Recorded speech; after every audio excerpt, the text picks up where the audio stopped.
Las casas encantadas han sido un tema recurrente en medios como el cine, la literatura e incluso en la vida real. Tanto que aunque hoy se hacen obras maestras relacionadas al tema, la típica historia de una familia que se muda a una casa donde comienzan a aterrarlos progresivamente hasta que se dan cuenta que su nuevo hogar está peligrosamente invadido por espíritus o demonios, se ha convertido en un riesgoso cliché que se repite una y otra vez.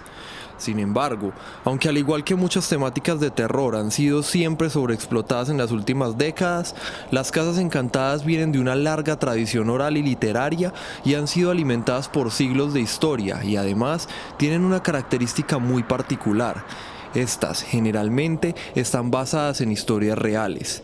En casi cada ocasión en la cual vemos una obra de ficción basada en una casa encantada, esta proviene de una construcción o leyenda real. Así, por ejemplo, La maldición de Hill House de Shirley Jackson está inspirada en una casa real de California construida por su tataratatarabuelo. El Resplandor de Stephen King está inspirado en el Hotel Stanley en las montañas de Colorado, donde el autor se hospedó por una noche y del cual todos sus huéspedes cuentan historias aterradoras. Así como ejemplos de casas reales que han irrumpido en la cultura popular como la casa Winchester o Amityville, que, aunque no han producido obras de gran calidad, se han hecho enormemente populares. El caso de Haunting of Hill House es bastante particular, pues esta novela parece haber potenciado la temática forjándose un importante lugar en la literatura y en este tema en específico. Al haber servido de inspiración para otras importantes obras como El Resplandor o La Casa Infernal de Richard Matheson, también para obras más modernas como su serie en Netflix y sus secuelas, o incluso para algunas temporadas de American Horror Story como Hotel o Murder House, por ejemplo, las cuales se alimentan de esta obra y de sus subsecuentes. Especialmente El Resplandor, que ha tenido un amplio impacto cultural, llegando a influenciar ciertos aspectos de la serie de Netflix de Hill House, haciendo un círculo perfecto al haber sido influenciado por la novela y a la vez influenciar la serie de televisión basada en la misma. Sin embargo, aunque podría llegar a parecerlo debido a su impacto, La maldición de Hill House no fue obviamente la primera novela sobre una casa encantada. De hecho, su primera forma fue directamente un caso real, por lo cual el primer texto que se puede encontrar en la historia relacionado a una construcción embrujada fue una carta. En ella, Plinio el Joven, un abogado, escritor y científico de la antigua Roma, le escribía a su patrón describiéndole una casa embrujada en Atenas. Nadie viviría en aquella casa hasta que el filósofo Atenodoro llegó al pueblo. Atraído por el bajo costo de la renta y sin importarle la fama de la casa, se mudó a ella. Según él, en la primera noche, el fantasma de un anciano atado con cadenas apareció llamándolo.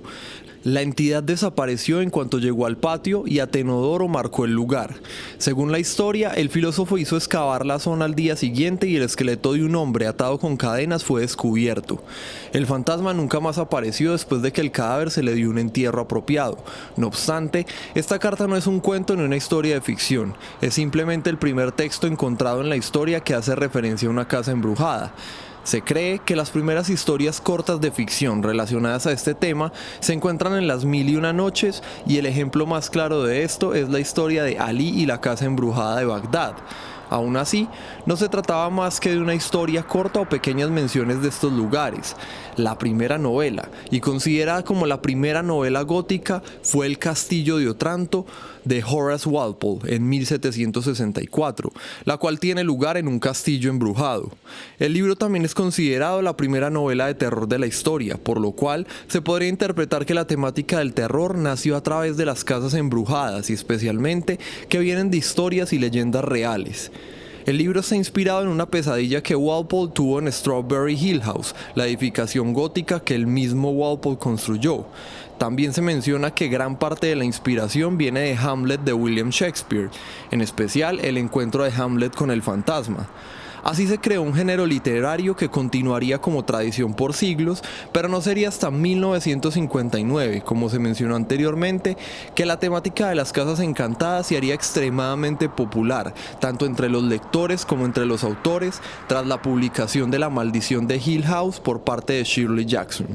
Considerada como una de las mejores historias de fantasmas de la literatura y teniendo un enorme impacto no solo en la literatura sino en el cine, en el teatro y en otros medios, haciendo también que el terror incluyera elementos más profundos, especialmente en lo que concierne la profundidad y complejidad de personajes y el efecto de la casa en sus psiques y en el uso del terror en lugar del horror para provocar emociones en el lector. Inspiradora de novelas mencionadas anteriormente como El Resplandor o La Casa Infernal, entre otras, de alta importancia en el género como Otro giro de tuerca de Henry James o La casa al lado de Anne River Siddons, y teniendo un gran impacto cultural, especialmente en el cine y la televisión, pues las películas y series de terror actualmente sobre edificaciones malditas le deben casi todo a Shirley Jackson. La Maldición de Hill House se convierte en uno de los inmensos pilares, no solo de la literatura gótica y de casas encantadas, sino en el género del terror como tal, tomando las columnas y paredes construidas por el castillo de Otranto y dándoles un acabado gótico para levantar lo que más tarde sería el imperio del terror, que siempre, además de en la vida real, estará sentado sobre el armazón y las bases de las casas encantadas.